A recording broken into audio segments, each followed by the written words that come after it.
os alunos do 8º ano. Vamos dar continuidade à nossa unidade 3, né, do nosso módulo 2.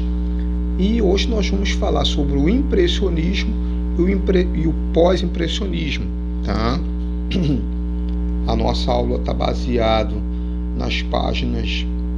no conteúdo das páginas 143 até a 146. E dentro desse assunto, a gente vai ver o impressionismo e as inovações tecnológicas. Vamos falar sobre a pintura impressionista. Dentro das pinturas impressionistas, nós vamos abordar um pouquinho da característica de cada um dos pintores que produziram sua obra dentro desse estilo, né? Vamos falar, por exemplo, da paisagem de Monet, né? Das bailarinas de Degas. Vamos falar da textura de Camille Pissarro, tá? E vamos concluir o nosso assunto com as atividades relativas ao assunto, tanto a correção da atividade da aula passada, quanto estabelecendo a atividade relativa a esse assunto que a gente está vendo a partir de agora. Bem, é importante vocês saberem, tá, que a gente está vindo aí de um percurso histórico, tá, que teve como antecedente a Revolução Industrial, tá? E dentro desse panorama a gente sabe que aconteceram diversas mudanças na produção artística. Por quê? Porque graças às novas tecnologias, tá, os pintores tiveram como aprimorar o seu trabalho, tá? Um desses aprimoramentos foi o uso da fotografia. A fotografia ela passou a ser usada como base para os pintores impressionistas criarem as suas obras, tá? E ficou mais fácil de manusear. Os impressionistas passaram a poder pintar ao ar livre, tá? E retocar muito menos. Por quê? Porque o tubo de tinta, tá, passou a vir com a tinta já pronta, né? Outra invenção que foi muito importante nesse período foi o cavalete dobrável. Por quê? Porque facilitava você transportar esse cavalete para fora do seu ateliê, até porque a pintura impressionista, como ela primava por captar a luz, tá, ela era feita em ambiente externo, tá, justamente para facilitar a apreensão desse efeito. Olha só, o que a gente pode falar sobre a pintura impressionista? O que mais caracterizava a pintura impressionista era a captação da luz natural momentânea, ou seja, a luz, tá, a ação da luz sobre aquele material que está sendo retratado na tela, tá? Nela, na pintura impressionista, a luz e a cor se tornaram o mais importantes do que os detalhes dos objetos retratados, tá? O intuito que o pintor ele queria era retratar o que o olhar do artista pôde captar de luminosidade natural e instantânea, tá? Então, para isso eles usavam, os impressionistas usaram pinceladas curtas, bem livre, bem solta, né? Uso de cores puras. O que é cores puras? É que eu já falei para vocês, né? No 6º ano, o azul, amarelo, vermelho, também chamado de cores primárias, fragmentos de cores com ideia de uniformidade, os contrastes que eles trabalhavam, né? Era obtido através de cores complementares, né? O verde, por exemplo, tá? Para você obter uma sombra, você não teria que obrigatoriamente usar o preto ou marrom, você poderia usar uma outra cor também. Essa era a ideia do impressionista, e eles trabalhavam em cima dessa forma aí, né? E a gente pode agora fazer também uma trajetória em cima do que cada um fez dentro desse ditame do impressionismo, né? Nós tivemos aí o Renoir, que gostava de pintar o cotidiano, né? Então a gente começa falando sobre ele. Muitas das obras do Pierre Auguste Renoir, tá, representavam a própria vida. Ele pintava a história dele, os lugares que frequentava, os círculos sociais dos quais ele participava, as suas atividades. E o objetivo dele, tá, não era retratar o local na cena, mas o efeito da luz em cima desse lugar, tá?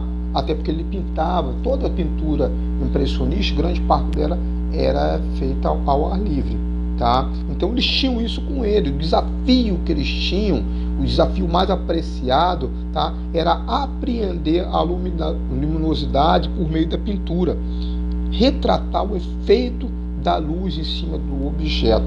Então ele pintou a obra Almoço dos Remadores, tá? E dentro dessa obra ele traz o círculo social que ele participava, tá? Ele tem no quadro aí, ele retrata a noiva dele na época, que está brincando com um cachorrinho, tá? Nesse próprio quadro ele pintou, ele retratou um outro pintor que era muito amigo dele, é o Gustave Caillebotte, né? Caillebotte, né? O homem que está de regata branca e chapéu amarelo no canto direito. E nós vamos dar uma olhada. Olha os detalhes do quadro, né? Tem um rapaz em pé aqui na esquerda do quadro, tá? E sentada tem uma moça que está com um cachorrinho, tá? É a noiva do Renoir. Do outro lado da mesa a gente tem um rapaz que está sentado. Ele está sentado com o assento da cadeira para frente, o qual ele segura, tá? É o Caillebotte, que é o amigo do Renoir. Ele retratou as pessoas do convívio dele em cima dessa obra, né? Uma obra um tamanho médio, 1,30 por 1,75, faz parte de uma coleção, coleção Phillips, está em Washington, nos Estados Unidos, e ele levou 2 anos para fazer esse quadro, tá? 1800 a 1801, ficou 2 anos trabalhando em cima dessa obra. Nós temos também, né, o Monet. O Monet ele era adepto de retratar paisagem, né?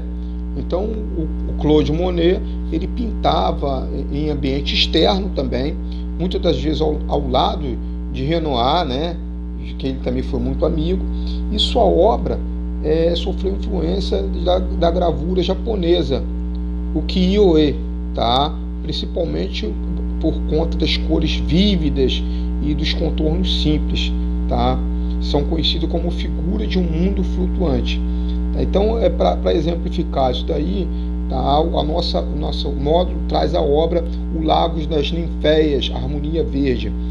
Então, ele faz a transição, né, dentro dessa pintura, ele faz a transição dos elementos sólidos, tá, que é a mata, para o elemento líquido, que é o lago. Mas ele não usa aí a divisões claras por meio de pinceladas curtas, né? Não há aquela linha, não há definição de forma, e a linha já não é mais um elemento que importa na obra, tá?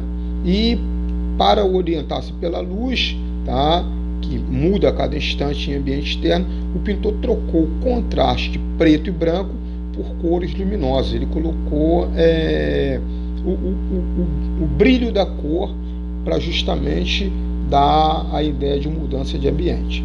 Vamos ver como é que está. Isso aqui é um lago, tá?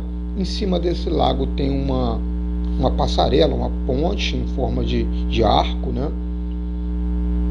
É uma obra de 1899.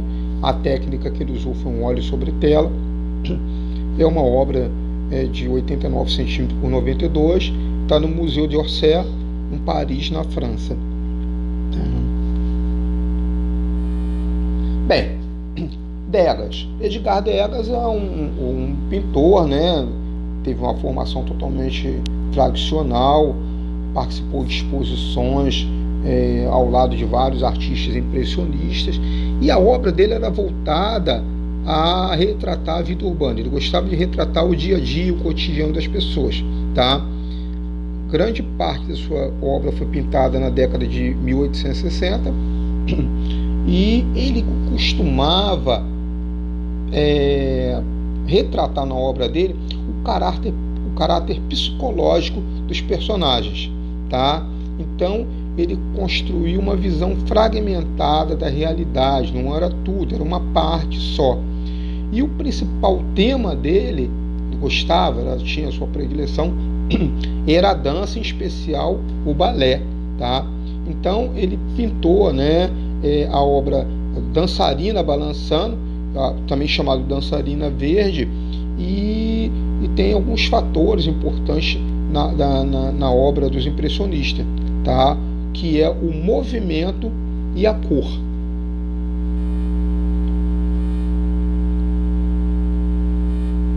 Vocês vão ver, tá, que está sendo retratada na primeira fileira do corpo de baile as bailarinas de figurino verde, tá? Elas são captadas em pleno movimento. Apenas uma pode ser vista de corpo inteiro, tá? O restante, as bailarinas que estão ao fundo, o restante do corpo é complementado pela imaginação do espectador dessa obra, tá?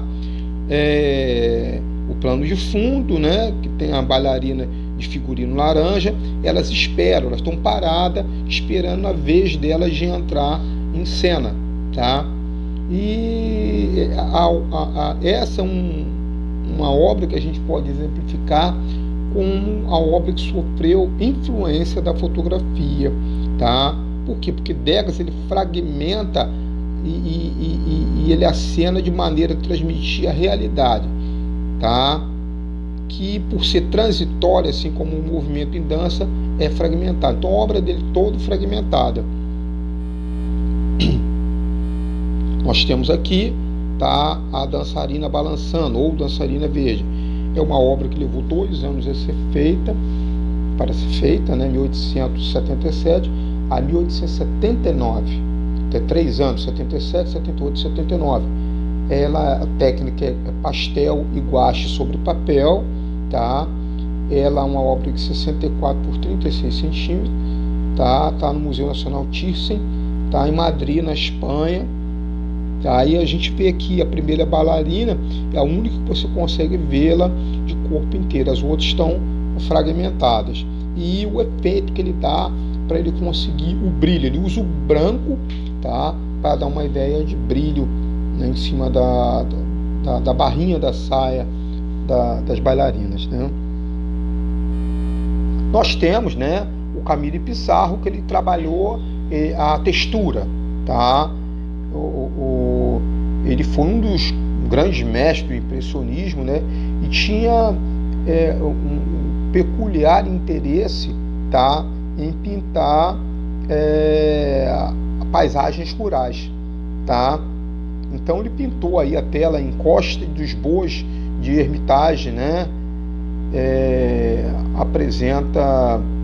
Essa obra foi apresentada na terceira exposição impressionista em 1877, tá, em Paris.